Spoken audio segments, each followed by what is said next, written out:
Assalamualaikum warahmatullahi wabarakatuh. Hai anak ibu kelas 11 APHP, semoga semua dalam keadaan sehat.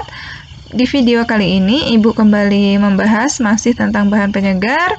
Apa itu bahan penyegar? Bahan penyegar itu adalah bahan hasil pertanian yang saat kita konsumsi itu dapat memberikan efek menyegarkan karena bisa merangsang sistem saraf dalam tubuh kita. Contohnya itu ada kopi, ada teh, coklat, buah kola, tembakau. Nah, di video kali ini Ibu akan membahas tentang pengolahan kopi. Semua sudah tahu ya gambar atau dari biji kopi? Nah, ini contoh gambar dari kopi, biji kopi saat dia sudah matang, dia akan berwarna kemerahan. Nah, biasanya yang akan kita panen ini yang berwarna merah seperti ini. Ini anatomi kopi, anatomi biji kopi. Jadi di bagian luar biji kopi itu ada kulit buah, kemudian masuk ke lebih dalam ada getah atau lendir. Nah, di sini ada daging buahnya, kemudian ada kulit tanduknya.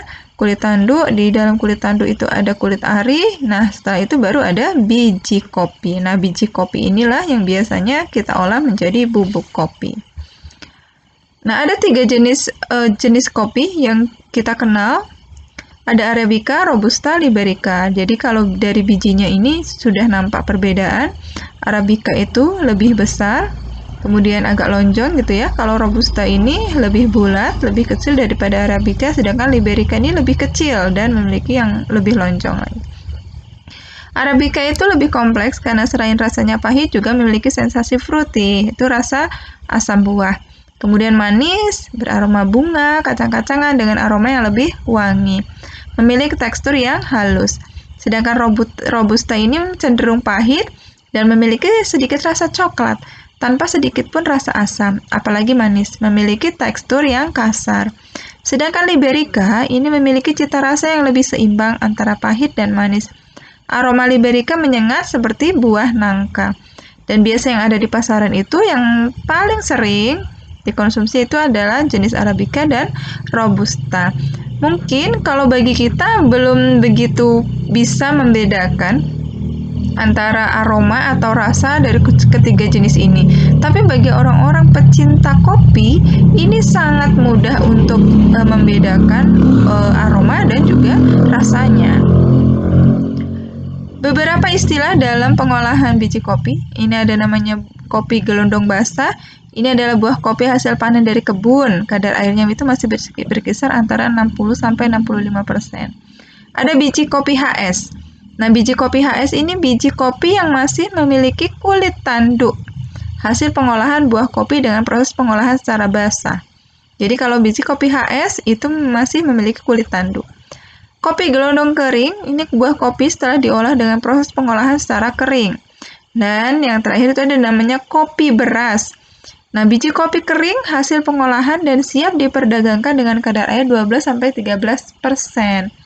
Jadi, kopi beras ini dia sudah tidak memiliki kulit ari maupun kulit tanduknya. Dan biasanya dalam pengolahan itu yang kita harapkan itu biji kopi dalam bentuk kopi beras. Jadi sudah tidak ada kulit ari dan juga kulit tanduknya. Pengolahan kopi, pengolahan biji kopi menjadi kopi bubuk melalui proses pengolahan primer dan pengolahan sekunder. Jadi kalau pengolahan primer akan menghasilkan produk primer, kalau pengolahan sekunder akan menghasilkan produk sekunder. Produk primer ini adalah proses pengolahan dari mulai panen, kemudian dihasilkan kopi beras. Sedangkan kalau pengolahan sekunder itu adalah proses kelanjutan dari produk primer, dari kopi beras kita olah kembali sehingga menghasilkan kopi bubuk. Pengolahan primer biji kopi dapat dilakukan dengan 2 cara, yaitu cara basah dan cara kering. Cara basah biasa dilakukan oleh perusahaan besar, karena cara basah ini biasanya membutuhkan biaya yang besar dan teknologi yang tidak sederhana. Nah, ini pengolahan basah. Ini adalah pengolahan primer. Yang pertama pengolahan basah. Yang pertama itu panen. Nah, panen ini biji kopi itu biasanya yang dipanen adalah buah yang sudah masak. Biasanya berwarna kemerahan. Kenapa harus yang kemerahan? Karena kalau ya buah itu benar-benar masak, kemudian akan mempermudah dalam pengupasan biji, pengupasan kulit biji. Kemudian warna dan cita rasanya itu lebih enak. Kemudian bijinya itu lebih berisi dan rendemennya itu lebih banyak. Setelah dipanen, kemudian disortasi. Kemudian kita pilih mana yang bagus, kita pisahkan dengan yang tidak bagus. Kemudian setelah disortasi, kita kupas kulit buahnya. Setelah dikupas, dilakukan fermentasi. Nah, fermentasi ini bisa dilakukan dengan dua cara, yaitu fermentasi basah, fermentasi kering. Fermentasi basah biasanya dilakukan dengan cara biji kopi yang sudah dikupas tadi direndam dalam bak berisi air dan dilakukan selama 12-36 jam. Sementara kalau fermentasi kering, biji kopi ini ditumpuk dalam suatu tempat, kemudian ditutup dan dibiarkan dalam beberapa jam. Setelah fermentasi, fermentasi ini fungsinya untuk menghilangkan lendir yang masih menempel pada biji kopi. Kemudian pencucian, setelah dicuci, langsung dilakukan pengeringan. Pengeringan ini dilakukan sampai biji kopi itu kurang lebih kadar airnya 12%. Setelah dikeringkan, kemudian dilakukan pengupasan kulit tanduk dan kulit ari. Jadi kulit tanduk dan kulit ari ini adalah kulit yang melapisi biji kopinya. Biji kopi yang ada di bagian dalam. Setelah dikupas biji kopi, kulit tanduk dan kulit arinya kemudian disortasi. Sortasi antara biji yang baik dengan biji yang tidak. Setelah itu baru dia pengemasan atau penyimpanan. Jadi dalam pengolahan basah yang dihasilkan ini adalah kopi beras. Jadi kopi beras adalah biji kopi yang sudah tidak ada kulit tanduk dan kulit arinya. Kemudian ada pengolahan kering. Pengolahan kering yang pertama panen. Setelah panen disortasi. Setelah sortasi ini langsung dikeringkan. Setelah dikeringkan baru dia melalui proses pengupasan. Jadi yang dikupas ini adalah kulit buahnya, kulit ari dan kulit tanduknya. Setelah dikupas, kemudian disortasi.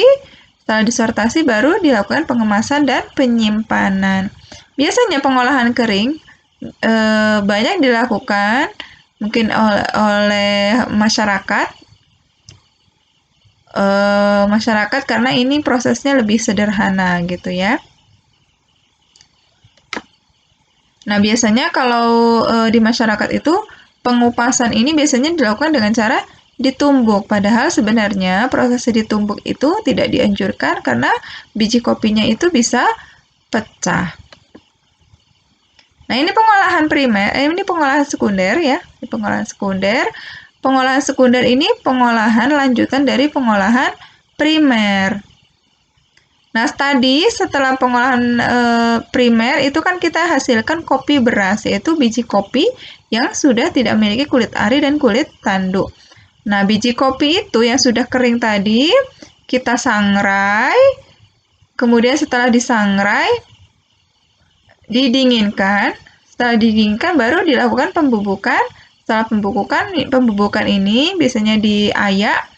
Setelah itu baru pengemasan kopi bubuk. Nah, ini contoh gambar disangrai, penyangraian kopi. Penyangraian kopi ini berfungsi untuk agar biji kopi itu lebih kering, kemudian mengeluarkan aroma dan rasa dari biji kopi, sehingga dihasilkan biji kopi yang beraroma khas dan memiliki rasa yang khas. Dan ini contoh alat untuk pembubukan biji kopi. Nah, ini contoh dari pengemasan kopi bubuk. Nah, ini contoh-contoh mesin, paket mesin pengolahan produk kopi. Ini ada mesin pulper, ini adalah mesin pengupasan kulit dari kopi. Kemudian ini adalah mesin untuk pengeringan kopi. Dan ini adalah mesin untuk mengupas kulit tanduk dan kulit ari dari biji kopi. Kemudian ini adalah contoh alat